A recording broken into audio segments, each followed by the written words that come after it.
ఉండండి, దొరికినాయి కదా, దొంగలు దొరికిరు రాని ఉండండి. ఈ రోజు చిన్నకాపర్తి గ్రామంలో చూసిన తతంగం చూసినాం. ఇలా కాంగ్రెస్ పార్టీ నాయకులు చేసే పరిస్థితి ఏంటంటే ప్రతి బ్యాలెట్ కూడా కత్తెర గుర్తు పడ్డాయి. కత్తెర గుర్తు ఎవరిది? భిక్షం. కత్తెర గుర్తు భిక్షాంది. ఈ భిక్షం గుర్తు మీద పడ్డ బ్యాలెట్ పేపర్ మీద అయితే ఓటు పడ్డదో ఆ గుర్తుపడ్డ కట్టలను తీసి కట్టగట్టి పక్కన మోర్లేసారు.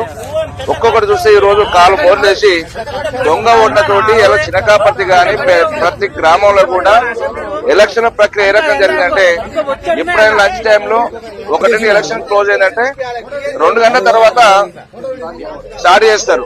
కానీ 3:30-4 ప్రాంతాలు స్టార్ట్ చేసి అక్కడున్న బీఆర్ఎస్ పార్టీ తరఫున అభ్యర్థులు ఎవరైతే ఉంటారో ఆ అభ్యర్థులను బయటికి పంపించడం, పోలీసు యంత్రాంగం ముందర పెట్టుకుని ఏజెంట్ బయటికి పంపించి దొంగ కట్ట తీసుకొచ్చి ఇందులో పెట్టి ఒరిజినల్ ఓట్లు బ్యాలెట్ పేపర్లు అన్ని కూడా బయటేసి దుర్మార్గంగా ప్రకటన చేస్తున్నారు.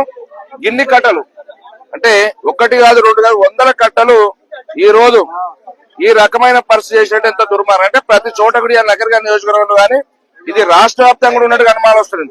ఉదాహరణ నగరగారి కేతపల్లి మొదలు పెట్టుకుంటే ముత్యాలమ్మగూడెం గాని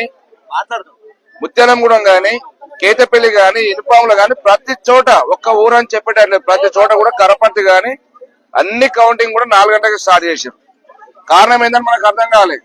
సరే ఆలస్యం అవుతుందో అని మనం అనుకున్నాం. కానీ కొన్ని దిక్కులనే కరెంటు తీసేయడం, రాత్రి 12-11 దాకా కూడా పోలీస్ యంత్రాంగంతో పెట్టి ఎవ్వరు కూడా అక్కడ అభ్యర్థులను ఓటేసి పంపించారు. కానీ కనీసం ఏజెంట్ కూడా ఉండనే మా పోటీ చేసిన అభ్యర్థిని అక్కడ ఉండకుండా ఓటేసి ఇంటికి పంపించే కార్యక్రమం ఎంత దుర్మార్గంగా ఇవాళ ఈ కట్టలు చూస్తుంటే బాధ అనిపిస్తుంది.